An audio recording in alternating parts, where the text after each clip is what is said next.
René Guénon. L'erreur spirite. Deuxième partie. Examen des théories spirites. Chapitre 1er. Diversité des écoles spirites. Avant d'aborder l'examen des théories spirites, nous devons rappeler que ces théories varient considérablement suivant les écoles. Ce qui constitue le spiritisme en général, c'est seulement l'hypothèse de la communication avec les morts et de leur manifestation par des moyens d'ordre sensible. Pour tout le reste, il peut y avoir des divergences, et il y en a effectivement, même sur des points aussi importants que la réincarnation, admise par les uns et rejetée par les autres. Et la constatation de ces divergences serait déjà une raison de douter sérieusement de la valeur des prétendues révélations spirites.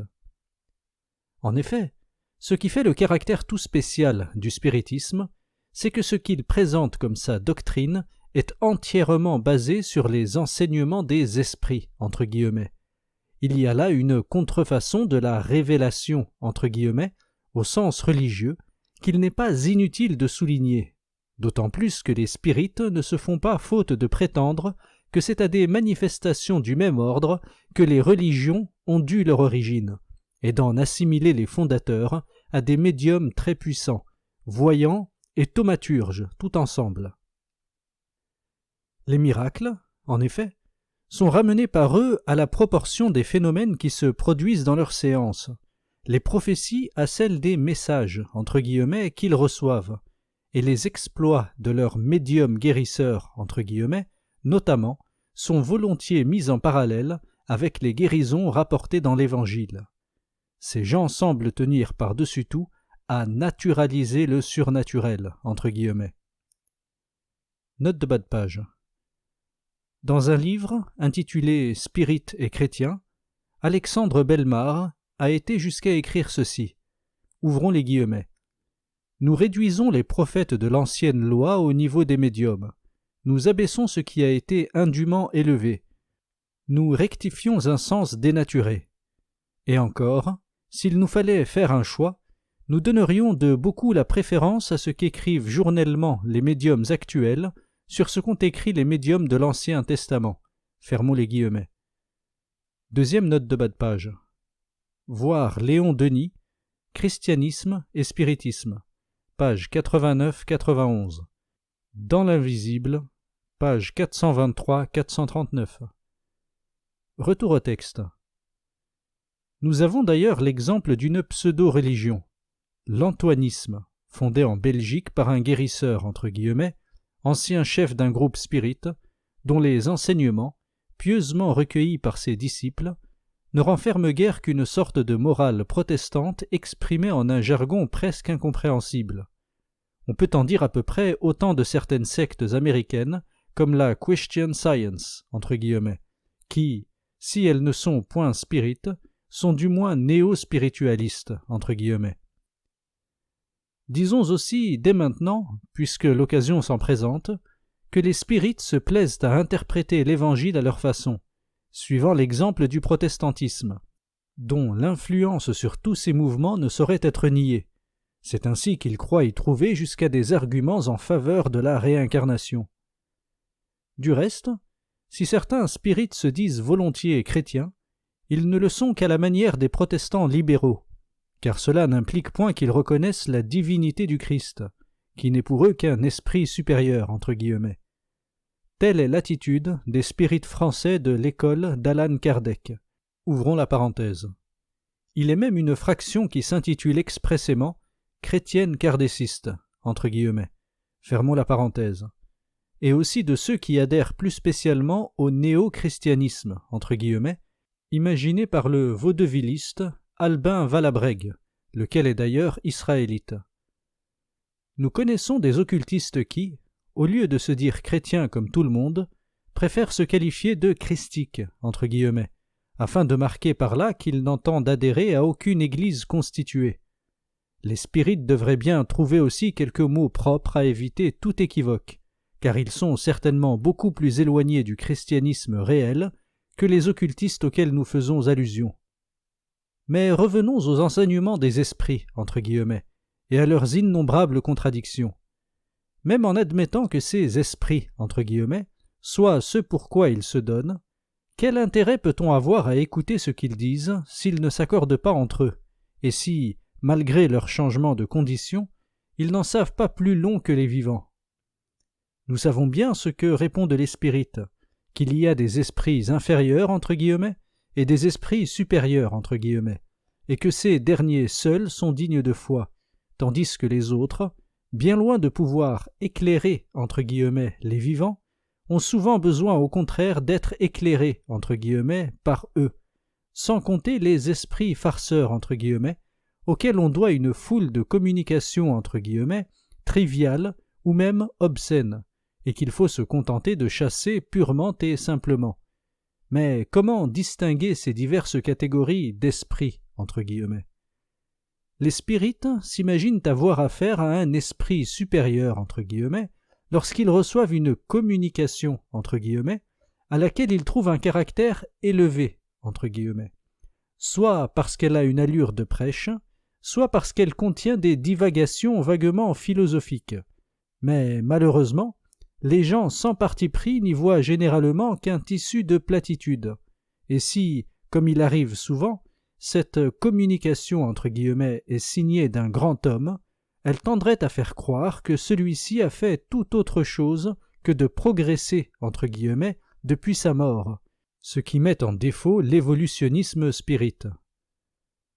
D'autre part, ces communications entre guillemets sont celles qui renferment des enseignements proprement dits. Comme il en est de contradictoires, elles ne peuvent toutes émaner pareillement d'esprits supérieurs entre guillemets, de sorte que le ton sérieux qu'elles affectent n'est pas une garantie suffisante. Mais à quel autre critérium peut-on recourir? Chaque groupe est naturellement en admiration devant les communications entre guillemets qu'il obtient, mais se dédie aisément de celles que reçoivent les autres, surtout lorsqu'il s'agit de groupes entre lesquels il existe une certaine rivalité. En effet, chacun d'eux a généralement son médium attitré, et les médiums font preuve d'une incroyable jalousie à l'égard de leurs confrères, prétendant monopoliser certains esprits, entre guillemets, contestant l'authenticité des communications, entre guillemets, d'autrui, et les groupes tout entiers les suivent dans cette attitude, et tous les milieux où l'on prêche la fraternité universelle, entre guillemets, en sont là plus ou moins. Quand il y a contradiction dans les enseignements, c'est encore bien autre chose. Tout ce que les uns attribuent à des esprits supérieurs, les autres y voient l'œuvre d'esprits inférieurs, entre guillemets, et réciproquement, comme dans la querelle entre réincarnationnistes et anti-réincarnationnistes, chacun fait appel au témoignage de ses guides, entre guillemets, ou de ses contrôles, entre guillemets, c'est-à-dire des esprits, entre guillemets, en qui il a mis sa confiance, et qui, bien entendu, s'empressent de le confirmer dans l'idée de leur propre supériorité, entre guillemets, et de l'infériorité, entre guillemets, de leurs contradicteurs. Note de bas de page. Le premier terme est celui des spirites français, le second celui des spirites anglo-saxons. Retour au texte. Dans ces conditions, et quand les spirites sont si loin de s'entendre sur la qualité de leurs esprits, entre guillemets, comment pourrait-on ajouter foi à leur faculté de discernement? Et, même si l'on ne discute pas la provenance de leurs enseignements, ceux-ci peuvent-ils avoir beaucoup plus de valeur que les opinions des vivants, puisque ces opinions, même erronées, persistent après la mort, à ce qu'il paraît, et ne doivent s'effacer ou se corriger qu'avec une extrême lenteur. C'est ainsi qu'on veut expliquer, par exemple, que, tandis que la majorité des communications, entre guillemets, surtout en France, sont d'un déisme, entre guillemets, qui sent la fin du XVIIIe siècle, il en est quelques-unes qui sont franchement athées, et il y en a même de matérialistes, ce qui est moins paradoxal que cela n'en a l'air, étant donné ce que sont les conceptions spirites de la vie future. Du reste, des communications entre guillemets de ce genre peuvent aussi trouver des partisans dans quelques milieux. Jules Lerminat, le vieux petit employé entre guillemets de la lanterne, n'acceptait-il pas volontiers la qualification de spirit matérialiste entre guillemets? Devant toutes ces incohérences, il n'est que prudent, de la part des spirites, de reconnaître que leur doctrine n'est pas absolument stable, qu'elle est susceptible d'évoluer, entre guillemets, comme les esprits, entre guillemets, eux-mêmes, et peut-être, avec leur mentalité spéciale, ne sont-ils pas éloignés de voir là une marque de supériorité? Ils déclarent en effet, ouvrons les guillemets, s'en remettre à la raison et au progrès de la science, se réservant de modifier leurs croyances à mesure que le progrès et l'expérience en démontreront la nécessité. Fermons les guillemets. Note de bas de page. Docteur Gibier, Le spiritisme, page 141. Conféré Léon Denis, Christianisme et spiritisme, page 282. Retour au texte. On ne saurait assurément être plus moderne et plus progressiste. Les spirites pensent probablement, comme Papus, que, ouvrons les guillemets, cette idée de l'évolution progressive met fin à toutes les conceptions plus ou moins profondes des théologies sur le ciel et l'enfer. Fermons les guillemets. Note de bas de page. Traité méthodique de sciences occultes, page 360. Retour au texte. Les pauvres gens ne se doutent pas que, en s'enthousiasmant pour cette idée, ils sont tout simplement dupes de la plus naïve de toutes les illusions. Dans les conditions que nous venons de décrire, on conçoit que le spiritisme soit quelque peu anarchique et ne puisse avoir une organisation bien définie. Il a cependant été formé, dans différents pays, des sortes d'associations très larges, où les divers groupes spirites, ou du moins la majorité d'entre eux, s'unissent sans renoncer à leur autonomie. Il s'agit plutôt là d'une entente que d'une direction effective. Telles sont les fédérations, entre guillemets, comme il en existe notamment en Belgique et dans plusieurs États de l'Amérique du Sud. En France, il a été fondé, en 1919, une union spirit, entre guillemets, dont les prétentions sont plus grandes, car à son siège réside un comité de direction du spiritisme, entre guillemets. Mais nous ne savons jusqu'à quel point cette direction est suivie, et, en tout cas, il est certain qu'il y a toujours des dissidents. Note de bas de page. Au congrès spirit, qui se tint à Bruxelles en janvier 1910, il avait été formé un projet plus ambitieux encore, celui d'une fédération spirit universelle, entre guillemets. Il ne semble pas qu'il y ait jamais été donné suite, bien qu'il ait été constitué alors un bureau international du spiritisme, entre guillemets, sous la présidence du chevalier le Clément de Saint-Marc. Retour au texte. Au sein même de l'école kardéciste, proprement dite, l'accord n'est pas absolument parfait. Les uns, comme M. Léon Denis, déclarent s'en tenir strictement au kardécisme pur. Les autres, comme M. Gabriel Delanne, veulent donner au mouvement spirit des tendances plus scientifiques, entre guillemets. Certains spirites affirment même que le spiritisme religion doit céder la place au spiritisme science, entre guillemets. Note de bas de page. Le Fraterniste, 19 décembre 1913. Retour au texte. Mais, au fond, le spiritisme, quelque forme qu'il revête, et quelles que soient ses prétentions scientifiques, entre guillemets, ne pourra jamais être autre chose qu'une pseudo-religion. Nous pouvons reproduire, comme particulièrement significatives sous ce rapport, les questions qui furent posées et discutées, en 1913, au Congrès Spirit International de Genève. Ouvrons les guillemets. À quel rôle le spiritisme peut-il prétendre dans l'évolution religieuse de l'humanité? Le spiritisme est-il la religion scientifique universelle? Quel est le rapport entre le spiritisme et les autres religions existantes actuellement? Le spiritisme peut-il être assimilé à un culte? Fermons les guillemets.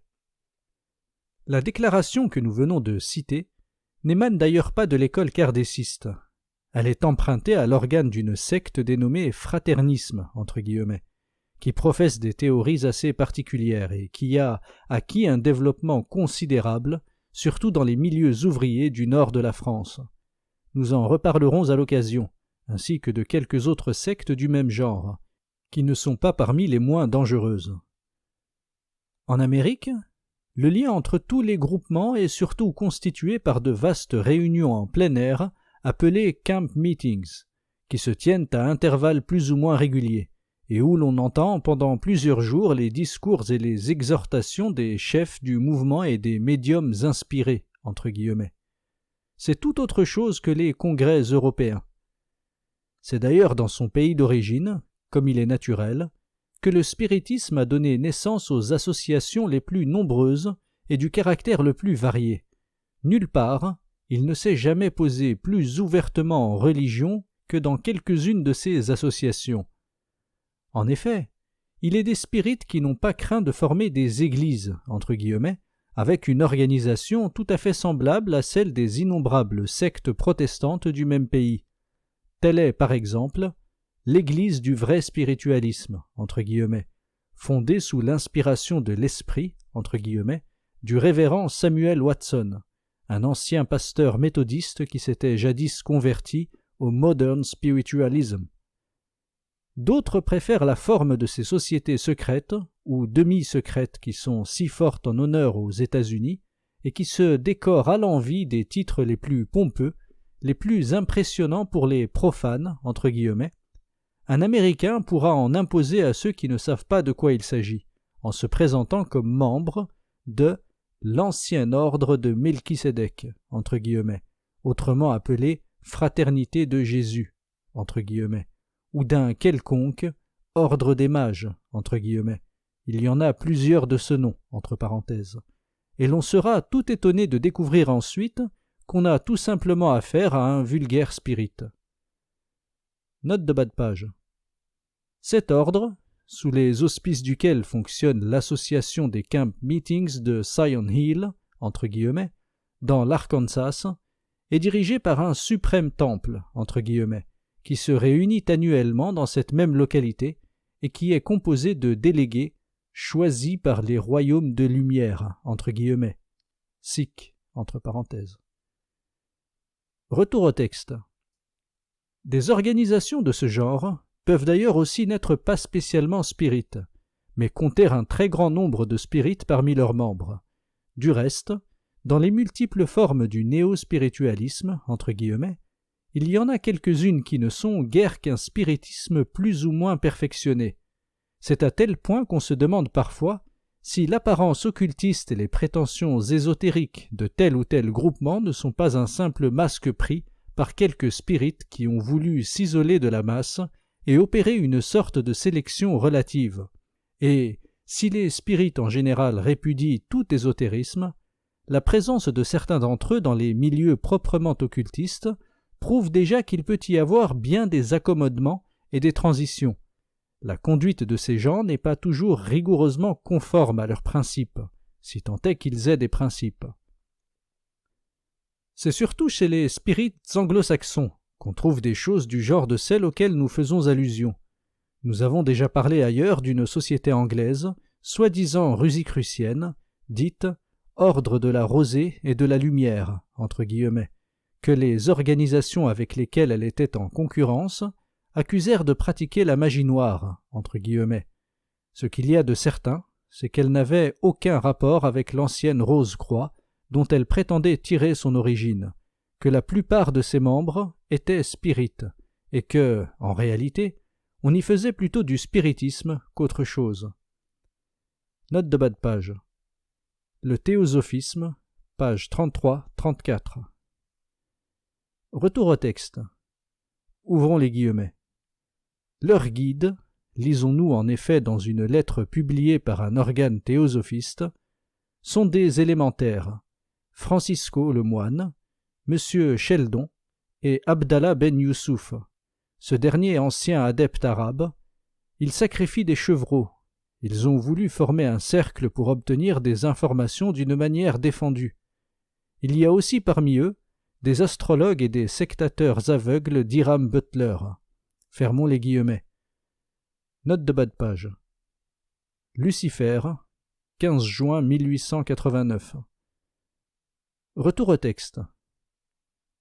Ce dernier personnage avait fondé à Boston une fraternité ésotérique, entre guillemets, qui se donnait pour but, ouvrons les guillemets, l'étude et le développement du vrai sens interne de l'inspiration divine et l'interprétation de toutes les Écritures. Fermons les guillemets. Les ouvrages assez nombreux qu'il publia ne contiennent rien de sérieux.